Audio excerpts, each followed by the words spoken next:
Assalaamu calaykum walaalaha aan halkan ku saaxiibnayow ku soo dhawaada kanaalka Dunida Daahsoon.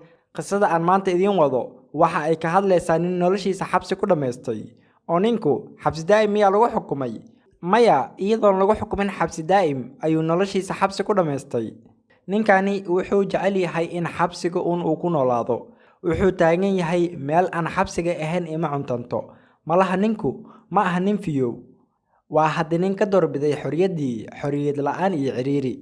Kaaga sii daran ninkan waxaa lagu xukumay muddo sanado ah, laakiin marka uu soo dhawaado xukunkiisa ama laga sii deyn rabo xabsiga, wuxuu sameeyaa wadadii uu kaga baxsan lahaa xabsiga si mar kale dib loogu soo celiyo uuna weligii xabsiga ku noolaado. War ilaa ninku xabsi jeclaa. Haddaba muuqaalkani waxaan ku qaadaa dhigi doonaa kumuu ahaa ninkani, maxaa ka dhaxeeya asaga iyo xabsiga, dembi intuu galay miyaa xabsiga lagu soo xiray, kadib intuu xanaaqay miyuu doorbiday in xabsiga uu ku dhammaysto noloshiisa. Waxaas oo dhan waxaan uga hadli doonaa muuqaalkeena maanta. Balse intaynaan u guda gelin muuqaalkeena, fadlan haddii aad tahay daawado ka cusub kanaalka, kusoo biir oo subscribe taabo, sidoo kale muuqaalka la wadaag asxaabtaada, hana hilmaamin inaad like saarto. Soo dhawaaw mar kale. Ninka aan muuqaalkeena uga hadli rabno waxaa lagu magacaabaa Arnold Nash. Waxaa xabsiga lagu xiray sanadii 1992 kadib markuu dilay nin waayeel ah oo jiray 58 sano. Malaha ninku asagaa edeb darano waayeelada xitaa way ka baxsan laayihiin. Nash waxaa xilligaas lagu xukumay 45 sano oo xarig ah.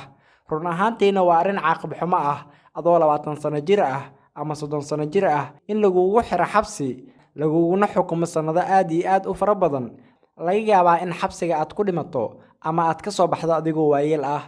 Intaa kadib Nash markuu arkay in lagu xukumay sanado u dhiganta xabsi daa'im, wuxuu doorbiday in noloshiisa oo dhan uu xabsiga ku dhammaysto.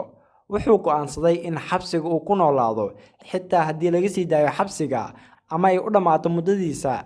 Xilligaa kadib wuxuu bilaabay inuu dejiyo fursado uu uga baxsan karo xabsiga si xabsiga mar kale loogu soo celiyo looguna siyaadiyo muddada uu xabsiga ku noolaanayo.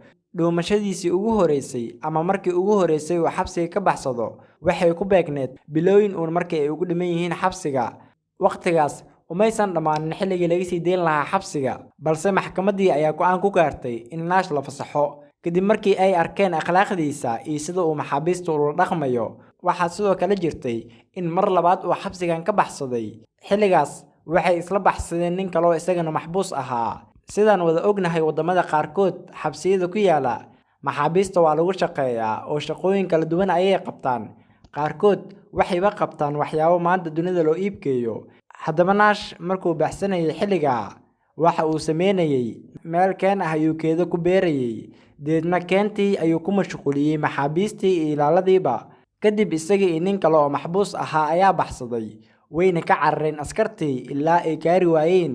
Waxay booliskii baadikoobayeen Nash muddo 22 maalmood ah, laakiin Nash wuxuu doonayay inuu gaaro xuduudda Canada. Nash xabsiga uu ku jiray waxa uu ku yaalay waddanka Ingiriiska, gaar ahaan magaalada Dover.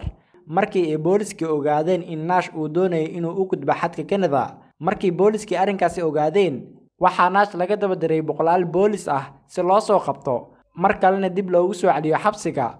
Waxaa arrinkii la gaarsiiyey dhammaan booliskii oo dhan, kuwii fadhiyay wadooyinka, kuwii fadhiyay koontaroolada laga soo gala magaalada. Sidoo kale Nash waxaa lagu raadinayay diyaaradaha kumaatiga u kaca ee loo yaqaano helikabtarka.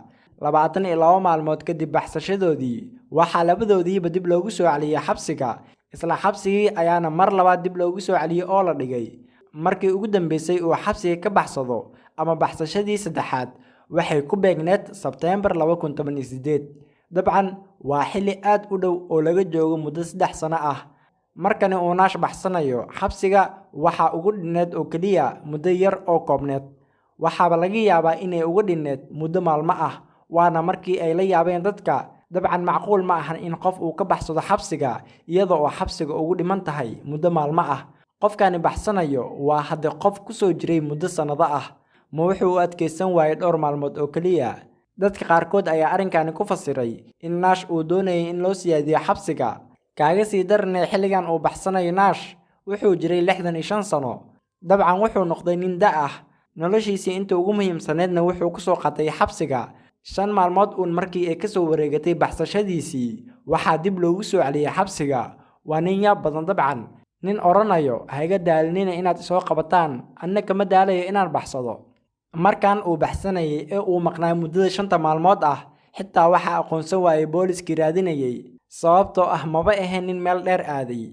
Wuxuu ku meereysanayay booliskii raadinayay agtooda waa hadda booliskii raadinayay agtooda mana ahayn nin isqarinaya oo wajiga duubanayay. Kadibna booliskii agtooda iska marayay ee booliska agtooda ayuu si tartiib ah iskaga meereysanayay.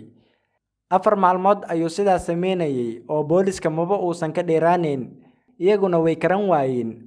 Maalinkii 5aad ayay aqoonsadeen booliskii isagoo maraya wado ku taala magaalada Doofar ee gobolka Maine. Wadadan laga soo qabtay waxay si toos ah ku keenaysaa xabsiga oo Nash wuxuu u soo socday xabsiga daqiiqado haddii uu soo socon lahaa wuxuu imaan lahaa xabsiga. Arrinkii ayaa noqday arrinkii yaabiyay booliska sababtoo ah ma jiro nin intuu baxsado haddana u soo laabanayo ama soo aadayo xitaa soo marayo wadadii xabsiga. Booliskii soo qabtay ayaa arrinkiisii ku fasiray in Nash uu doonayay labadii mar ugu horeysay uu baxsanayay in uu ku dhaxmilmo bulshada yacni inuu si toos ah u baxsado uusan dib ugu soo laaban xabsiga. Laakiinse markii saddexaad ee ugu dambeysay Nash wuxuu doonayay in xabsiga dib loogu soo celiyo sababtoo ah ninkani wuxuu bahayay wadadii xabsiga oo xabsigii ayuu dib ugu soo laabtay. Waaba Nash oo oranayo warbalhoo xira weligii ma arag ninka xabsi jecel ninkani. Maxay kula tahay daawada adiga mase maqashay qiso noocan oo kale ah ama ma laga yaabaa inaad aragtay? Haddaba haddii jawaabtaadu haa tahay inoogu reeb qaybta hoose ee commentiga. waad ku maasan tahay daawashada muuqaalkani. Fadlan haddii aad ka heshay muuqaalka like saar, sidoo kale haddii aad ku cusub tahay kanaalka kusoo biir oo subscribe taabo. Waa inoo muuqaalka dambe haddii eebaha awoodda leh idmo. Waxaan idinkaga tagaynaa salaamullaahi calaykum waraxmatullaahi tacaala wabarakaatuh.